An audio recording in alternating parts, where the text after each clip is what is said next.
Alors, bonjour, Madame, Messieurs, et bienvenue à cette émission du 10 mars 2018 de Nouvelles du Haut-du-Lac. En manchette cette semaine, le CFP du Pays des Bleuets à l'assaut de la pénurie de main-d'œuvre en soudage-montage. La stratégie de main-d'œuvre dans Maria-Chapdelaine et les éducatrices au CPE et Renardeau en grève depuis lundi dernier. Le CFP du Pays des Bleuets à l'assaut de la pénurie de main-d'œuvre en soudage-montage. Une formation en soudage-montage de 1800 heures où 55 du temps se réalise en atelier de formation et 45 en entreprise, la collaboration de 10 entreprises de la MRC de Maria-Chapdelaine et du Domaine du Roi spécialisées en soudure et en soudure-montage, la présence de stages rémunérés à 15 de l'heure pour les étudiants et étudiantes inscrits, voilà, en quelques mots, la méthode de formation duale qui sera mise de l'avant par le CFP du Pays des Bleuets à compter du 6 avril prochain dans les locaux situés à la polyvalente Jean Dolbeau. Afin de contrer la baisse d'inscription constatée au cours des dernières années et apporter une solution à la demande de soudeurs-monteurs dans les entreprises de la région et partout au Québec, la direction de la formation professionnelle à la commission scolaire du Pays des Bleuets a décidé d'innover et de mettre à sa programmation cette formation duale. Ce faisant, le Centre de formation professionnelle veut assurer une main-d'œuvre qualifiée pour les entreprises régionales et impliquer ces entreprises pour que cette main-d'œuvre puisse répondre adéquatement et rapidement à leurs besoins. Patrice Boivin, directeur du CFP, précise que cette méthode de formation est bien connue en Allemagne et qu'elle a été expérimentée avec succès en Beauce au Québec. La présidente de la commission scolaire du Pays des Bleuets, Mme Brigitte Gagné, explique la vision de la commission sur ce projet et les besoins qui peuvent être répondus. Bien, nous autres, au niveau de la commission scolaire, ça fait un petit bout de temps avec la nouvelle direction, comme j'ai dit, on a regardé pour réorganiser notre centre de formation. On voulait être beaucoup plus accessible auprès des jeunes ou de la clientèle et répondre davantage aux besoins des entreprises. Souvent, on a des formations, mais on avait peu de clientèle, ça fait ça fait quand même quelques années à la commission scolaire. Moi, je travaille beaucoup avec le milieu, puis je veux répondre aux besoins du milieu. Fait que c'est un peu dans cette optique-là qu'on a commencé à regarder qu'est-ce qu'on pouvait faire. On a regroupé nos centres pour être beaucoup plus efficient. Après ça, on a regardé tout le volet concomitance qu'on a parlé, parce qu'on a des jeunes aussi là, qui ont de la difficulté, tout le taux de décrochage. Fait que nous, on veut les raccrocher à l'école. Puis ça, bien souvent, quand ils ont côté pratique, ça aide beaucoup. Ça fait que ça, on a développé ça dans certains cours, pas tous, on débute là-dedans. Et aujourd'hui, on y va avec le système dual qui permet justement de répondre vraiment là, aux besoins du milieu, puis impliquer les entreprises dans cette formation-là. C'est ça qui est intéressant. Puis c'est un début. Nous, le Conseil des commissaires, on est derrière, on appuie cette démarche-là, puis on veut que ça continue. On commence avec ça, puis je pense bien que c'est bien parti. On a des partenaires, parce que l'important, c'est d'avoir des partenaires là-dedans. On a d'autres milieux aussi que vous connaissez. On a le secteur forestier aussi, c'est que les besoins sont grands aussi au niveau de la main-d'œuvre. C'est des choses qu'on va regarder justement là pour répondre davantage aux besoins du milieu. Une stratégie de main-d'œuvre pour répondre aux besoins d'une relève dans la MRC. La MRC Domaine du Roi et Maria-Chapdelaine, les centres locaux d'emploi de Domaine du Roi et de Maria-Chapdelaine, le Carrefour Jeunesse Emploi du comté de Roberval, unissent les efforts pour établir une stratégie de main-d'œuvre à l'échelle de leur territoire afin de combler les besoins en main-d'œuvre spécialisée dans les entreprises d'ici et d'être attractifs pour que ces emplois soient comblés rapidement. En fait, les divers comités qui travaillent à la réalisation de cette stratégie le font dans une vision commune qui consiste à offrir des conditions de travail innovantes et des milieux de vie adaptés aux réalités des jeunes et des familles d'aujourd'hui et de demain. C'est dans cet esprit et dans une approche intergénérationnelle et interculturelle que le milieu socio-économique améliorera les perspectives démographiques de leur territoire en faisant appel à l'audace, l'ouverture, l'engagement et la collaboration. Amorcé il y a maintenant plus d'un mois, le travail d'ébauche et de rédaction de cette stratégie devrait être complété d'ici l'automne et on mettra de l'avant un ensemble de mesures et d'actions qui devront être entreprises pour être attractifs et retenir ces jeunes familles à demeurer ici. Le chargé de projet de la stratégie de main-d'œuvre, Elliot Lapointe, décrit ainsi comment on échelonne le travail et avec qui on le réalise.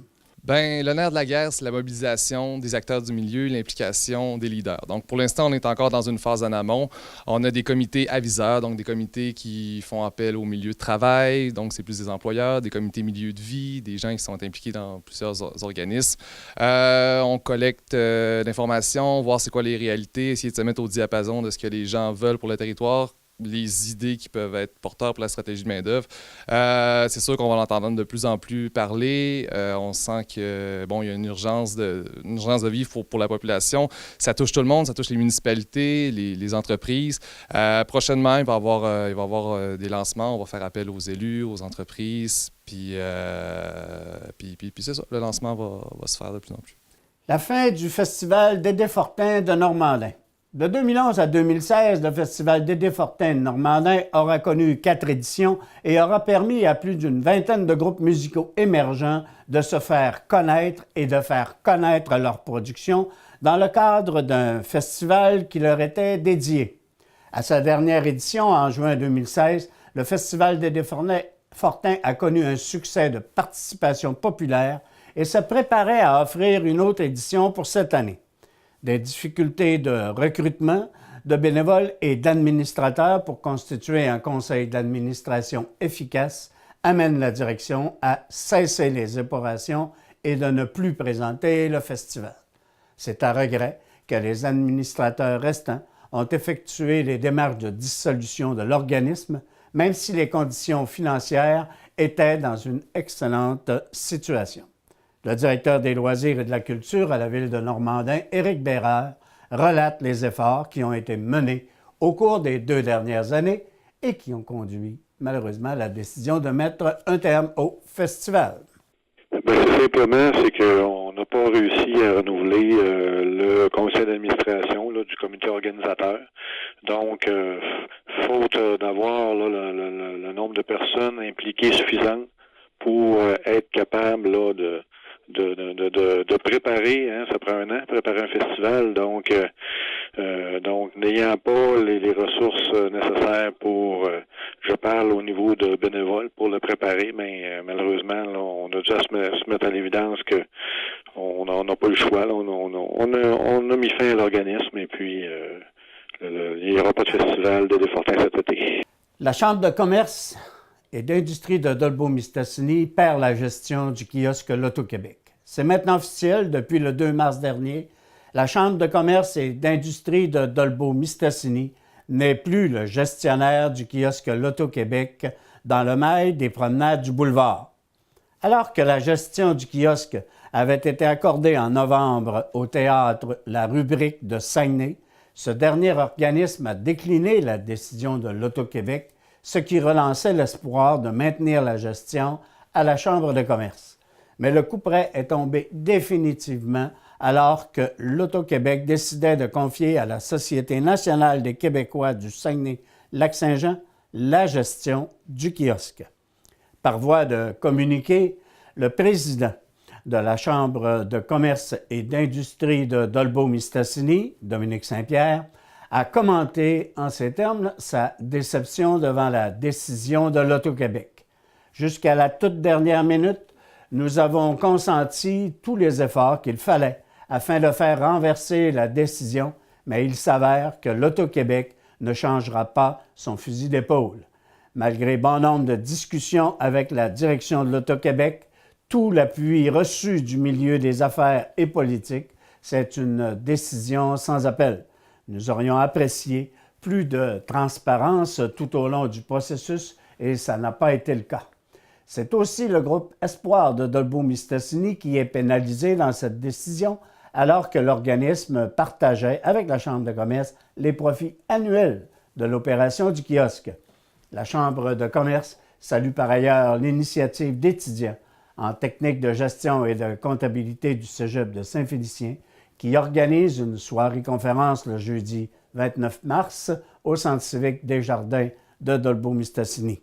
Les profits de cette activité seront versés au groupe Espoir, donc, de Dolbeau-Mistassini. Le CPE Les Renardeaux en grève illimitée depuis lundi dernier. Les éducatrices au CPE Les Renardeaux de Dolbeau-Mistassini ont entrepris une grève illimitée afin d'obtenir, tout comme leurs consoeurs de 21 autres CPE de la région, des conditions de travail qui ont été accordées à d'autres CPE de la région. Au moment d'enregistrer cette émission, aucune rencontre de négociation ne s'était tenue, laissant ainsi présager que le conflit pourrait perdurer. Rappelons que pour 22 CPE de la région, un premier point en litige dans ce conflit se retrouve au niveau des vacances, alors que la partie syndicale demande de fractionner en jours une deuxième semaine de vacances lorsque la travailleuse a déjà droit à 4 semaines de vacances et plus. Le deuxième point en litige porte sur l'obtention d'une banque de temps pour les temps partiels. Pour les éducatrices en grève, ces 2 points ont donc déjà été consentis aux éducatrices des autres CPE en région, dont celui de la garderie Croquelune. Pour les éducatrices en grève, il s'agit essentiellement d'obtenir ce qui a été accordé, alors qu'aucune incidence financière n'est en cause dans le dossier. Rappelons qu'une cinquantaine d'enfants sont ainsi privés de leur garderie à Dolbeau-Mistassini et au pavillon des Renardeaux à Péribonka. Le coureur des bois rajeunit son image. Avec leur nouvelle capacité de production et la mise en vente de leurs produits sur les tablettes des épiceries, la microbrasserie Le Coureur des Bois a procédé jeudi dernier au lancement de leur nouvelle image, de nouvelles bières et inauguré les rénovations effectuées au bar situé sur le boulevard Walberg. Pour l'occasion, le maître brasseur, Louis Simard, a présenté les nouvelles images et en a profité pour décrire son nouveau réseau de distribution. En opération depuis décembre, l'usine d'embouteillage de la microbrasserie Le Coureur des Bois permet à l'entreprise de vendre en épicerie les bières qui y sont fabriquées. Quant aux rénovations réalisées, ils permettent aux amateurs et clients de pouvoir savourer leur bière dans une atmosphère conviviale et invitante, comme en fait foi les images que nous vous présentons. Maria Chapdelaine récompense le talent musical local. La MRC de Maria Chapdelaine annonce officiellement l'édition 2018 de son concours de bourse d'études en musique. Le concours offre aux étudiants et aux étudiantes de niveau secondaire un total de 5 000 $ en bourse. Ces prix permettent à 5 jeunes musiciens de développer leur talent en participant à un séjour estival au camp musical du Saguenay-Lac-Saint-Jean, situé à Métabetchouan-Lac-à-la-Croix. Pour être éligibles au concours, les musiciens doivent habiter le territoire de la MRC et être inscrits dans une école secondaire. Le formulaire d'inscription est disponible au secrétariat de l'école auprès des enseignants en musique des polyvalentes de Normandin et de Dolbeau-Mistassini. Les étudiants et étudiantes désireux de s'inscrire ont jusqu'au 18 mars pour le faire. En entrevue cette semaine, pour la semaine donc du 10 de mars, nous vous présenterons une entrevue avec Patrice Boivin, directeur du Centre de formation professionnelle du Pays des Bleuets, qui nous décrit en quoi consiste la méthode duale en soudage-montage et l'impact envisagé pour une nouvelle cohorte de formation.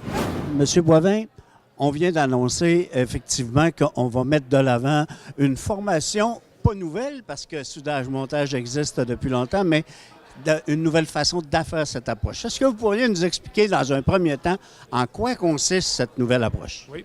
Bien, la nouvelle approche, c'est ce qu'on appelle la formation duale, qui existe beaucoup en Europe, qui commence à s'implanter tranquillement un peu au Québec.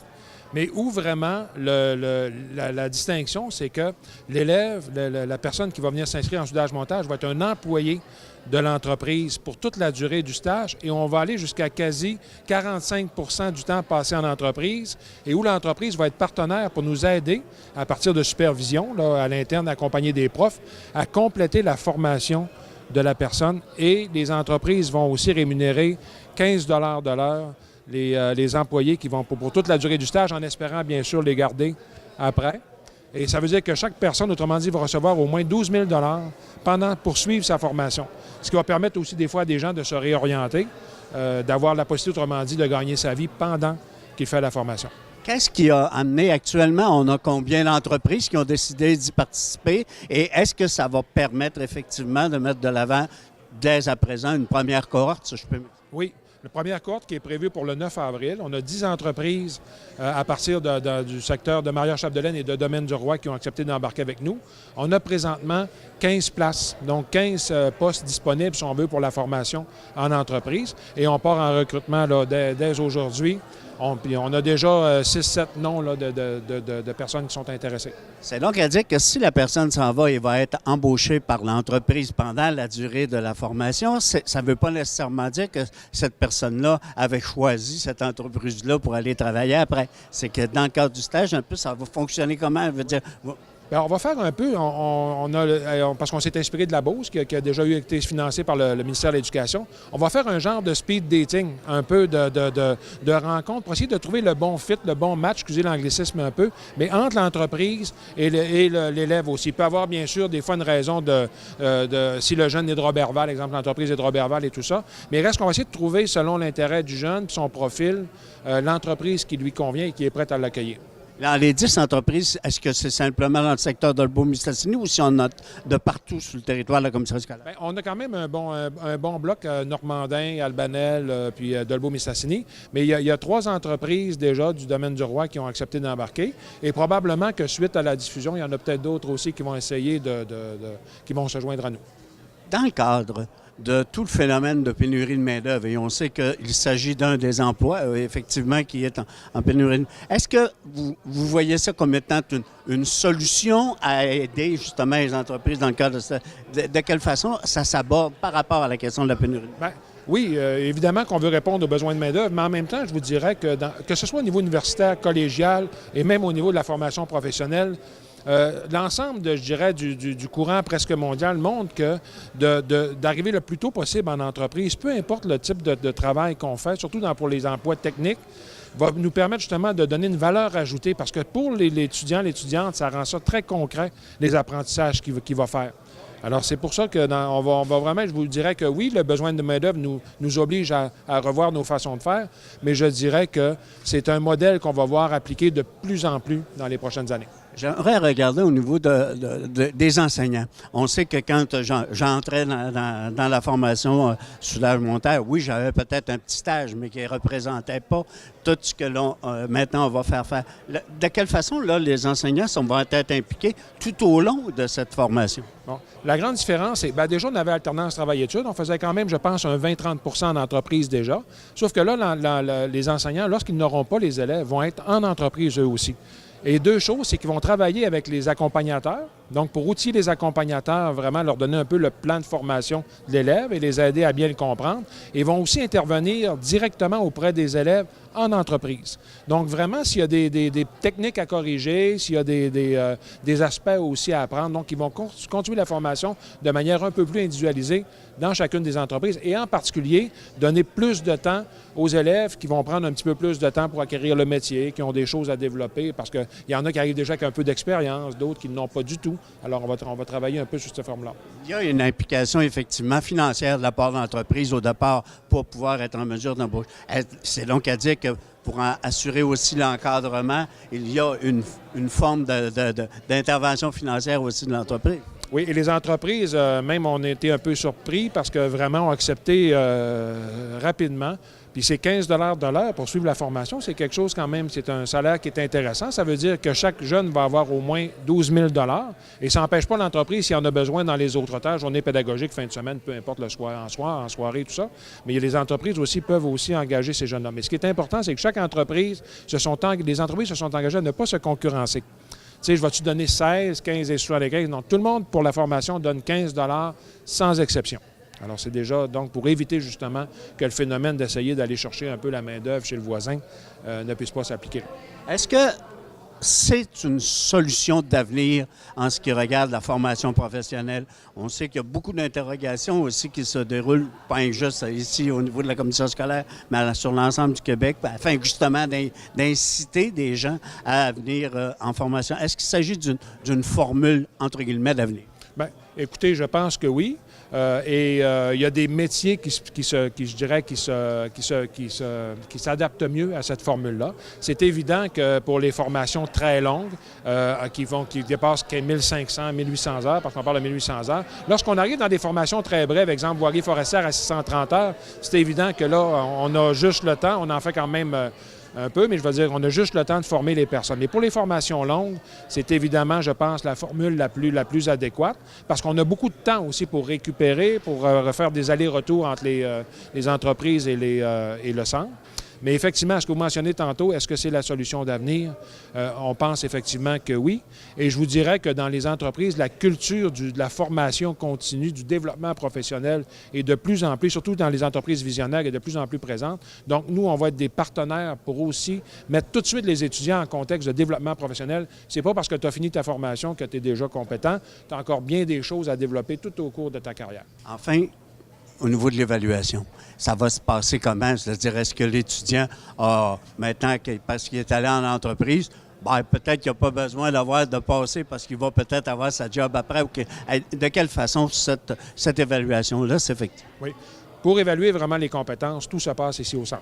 Ça veut dire qu'au retour de stage, lorsqu'un module, parce qu'on a 29 modules différents d'heures variées, mais toutes les évaluations se font en contexte ici au centre, donc vraiment pour valider vraiment si les compétences ont été atteintes. Et on a toujours aussi des stratégies, parce que chaque programme a toujours à peu près un 20 d'heures possibles supplémentaires pour des étudiants qui auraient besoin. Exemple, son entreprise a moins touché à certains aspects d'assemblage, mais on va être capable, nous, de pallier ici au centre pour compléter, si on veut, la formation. Merci beaucoup, M. Boivin. Ça fait plaisir. Au niveau des convocations, nous vous indiquons que les fermières de Dolbeau tiendront leur assemblée mensuelle le mardi 13 mars à 13h30 au sous-sol de l'église Sainte-Thérèse. Bienvenue à toutes.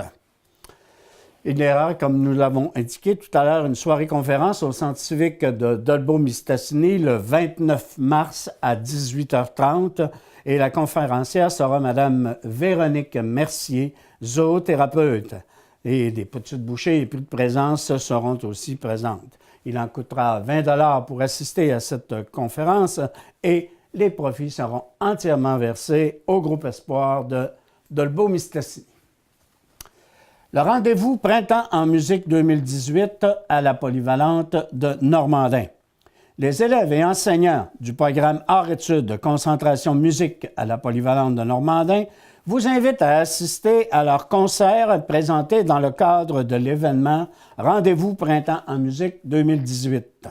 C'est le fruit de plusieurs mois de travail qui sera présenté au public lors d'une première série de spectacles à ne pas manquer.